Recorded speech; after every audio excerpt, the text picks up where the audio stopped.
पंखधारी पर्वत के समान महान वेगशाली हनुमान जी बिना थके मांदे उस सुंदर एवं रमणीय आकाश रूपी समुद्र को पार करने लगे, जिसमें नाग, यक्ष और गंधर्व खिले हुए कमल और उत्पल के समान थे। चंद्रमा, कुमुद और सूर्य जलकुक्कुट के समान थे। पुष्य और श्रवण नक्षत्र कलहंस तथा बादल सेवार और घास के तुल्य थे। पुनर्वसु विशाल मत्स्य और मंगल बड़े भारी ग्राह के सदृश थे। ऐरावत हाथी वहां महान द्वीप सा प्रतीत होता था। वह आकाश रूपी समुद्र स्वाति रूपी हंस के विलास से सुशोभित था तथा वायु समूह रूप तरंगों और चंद्रमा की किरण रूप शीतल जल से भरा हुआ था। हनुमान जी आकाश को अपना ग्रास बनाते हुए, चंद्रमंडल को नखों से खरोंचते हुए, नक्षत्रों तथा सूर्यमंडल सहित अंतरिक्ष को समेटते हुए और बादलों के समूह को खींचते हुए से अनायास ही अपार महासागर के पार चले जा रहे थे। उस समय आसमान में सफेद, लाल, नीले, मंजीठ के रंग के, हरे और अरुण वर्ण के बड़े बड़े मेघ शोभा पा रहे थे। वे कभी उन मेघ समूहों में प्रवेश करते और कभी बाहर निकलते थे। बारंबार ऐसा करते हुए हनुमान जी छिपते और प्रकाशित होते हुए चंद्रमा के समान दृष्टिगोचर हो रहे थे। नाना प्रकार के मेघों की घटाओं के भीतर होकर जाते हुए धवलांबरधारी वीरवर हनुमान जी का शरीर कभी दिखता था और कभी अदृश्य हो जाता था। अतः वे आकाश में बादलों की आड़ में छिपते और प्रकाशित होते चंद्रमा के समान जान पड़ते थे। बारंबार मेघ समूहों को विदीर्ण करने और उनमें से होकर निकलने के कारण वे पवन कुमार हनुमान आकाश में गरुड़ के समान प्रतीत होते थे। इस समय महातेजस्वी हनुमान अपने महान सिंहनाद से मेघों की गंभीर गर्जना को भी मात करते हुए आगे बढ़ रहे थे। वे प्रमुख राक्षसों को मारकर अपना नाम प्रसिद्ध कर चुके थे। बड़े बड़े वीरों को रौंद कर उन्होंने लंकापुरी को व्याकुल तथा रावण को व्यथित कर दिया था। तत्पश्चात विदेह नंदिनी सीता को नमस्कार करके वे चले और तीव्र गति से पुनः समुद्र के मध्य भाग में आ पहुंचे।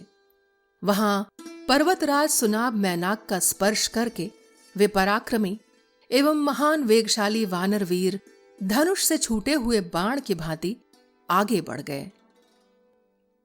उत्तर तट के कुछ निकट पहुंचने पर महागिरी महेंद्र पर दृष्टि पड़ते ही उन महाकपि ने मेघ के समान बड़े जोर से गर्जना की।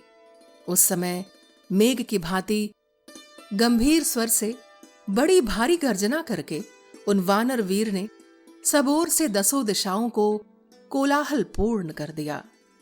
फिर वे अपने मित्रों को देखने के लिए उत्सुक होकर उनके विश्राम स्थान की ओर बढ़े और पूंछ हिलाने एवं जोर जोर से सिंहनाद करने लगे। जहां गरुड़ चलते हैं उसी मार्ग पर बारंबार सिंहनाद करते हुए हनुमान जी के गंभीर घोष से सूर्यमंडल सहित आकाश मनो फटा जा रहा था। उस समय वायुपुत्र हनुमान के दर्शन की इच्छा से जो शूरवीर महाबली वानर समुद्र के उत्तर तट पर पहले से ही बैठे थे, उन्होंने वायु से टकराए हुए महान मेघ की गर्जना के समान हनुमान जी का जोर जोर से सिंहनाद सुना। अनिष्ट की आशंका से जिनके मन में दीनता छा गई थी, उन समस्त वनवासी वानरों ने उन वानर श्रेष्ठ हनुमान का मेघ गर्जना के समान सिंहनाद सुना। गर्जते हुए पवन कुमार का वह सिंहनाद सुनकर सब ओर बैठे हुए वे समस्त वानर अपने सुहृद हनुमान जी को देखने की अभिलाषा से उत्कंठित हो गए। वानर भालुओं में श्रेष्ठ जामवान के मन में बड़ी प्रसन्नता हुई। वे हर्ष से खिल उठे और सब वानरों को निकट बुलाकर इस प्रकार बोले, इसमें संदेह नहीं कि हनुमान जी सब प्रकार से अपना कार्य सिद्ध करके आ रहे हैं। कृत कार्य हुए बिना इनकी ऐसी गर्जना नहीं हो सकती। महात्मा हनुमान जी की भुजाओं और जांघों का महान वेग देख तथा उनका सिंहनाद सुन सभी वानर हर्ष में भरकर इधर उधर उछलने कूदने लगे। हनुमान जी को देखने की इच्छा से वे प्रसन्नता पूर्वक एक वृक्ष से दूसरे वृक्षों पर तथा एक शिखर से दूसरे शिखरों पर चढ़ने लगे। वृक्षों की सबसे ऊंची शाखा पर खड़े होकर वे प्रीतियुक्त वानर अपने स्पष्ट दिखाई देने वाले वस्त्र हिलाने लगे। जैसे पर्वत की गुफाओं में अवरुद्ध हुई वायु बड़े जोर से शब्द करती है, उसी प्रकार बलवान पवन कुमार हनुमान ने गर्जना की।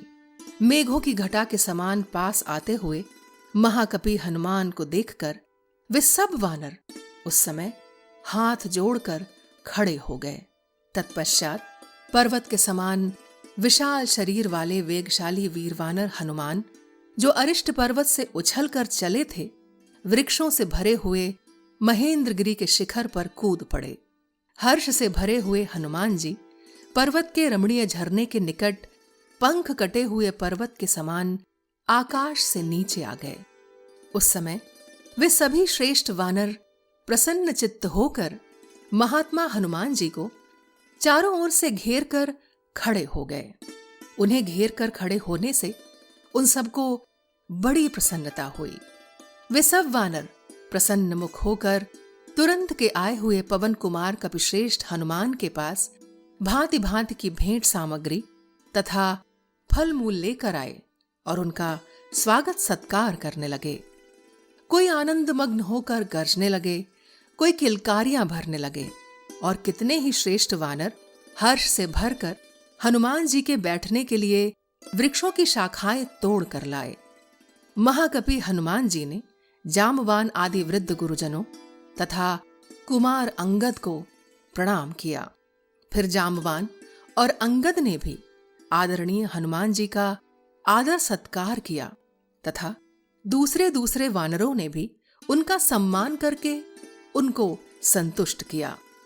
तत्पश्चात उन पराक्रमी वानर वीर ने संक्षेप में निवेदन किया, मुझे सीता देवी का दर्शन हो गया। तदनंतर वाली कुमार अंगद का हाथ अपने हाथ में लेकर हनुमान जी महेंद्रगिरी के रमणीय वन प्रांत में जा बैठे और सबके पूछने पर उन वानर शिरोमणियों से इस प्रकार बोले, जनकनंदिनी सीता लंका के अशोक वन में निवास करती हैं। वहीं मैंने उनका दर्शन किया है। अत्यंत भयंकर आकार वाली राक्षसियां उनकी रखवाली करती हैं। साध्वी सीता बड़ी भोली भाली हैं। वे एक वेणी धारण किए वहां रहती हैं और श्री रामचंद्र जी के दर्शन के लिए बहुत ही उत्सुक हैं।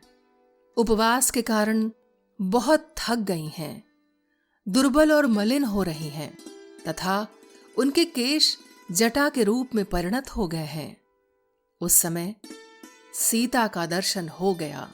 यह वचन वानरों को अमृत के समान प्रतीत हुआ। यह उनके महान प्रयोजन की सिद्धि का सूचक था। हनुमान जी के मुख से यह शुभ संवाद सुनकर सब वानर बड़े प्रसन्न हुए। कोई हर्षनाद और कोई सिंहनाद करने लगे।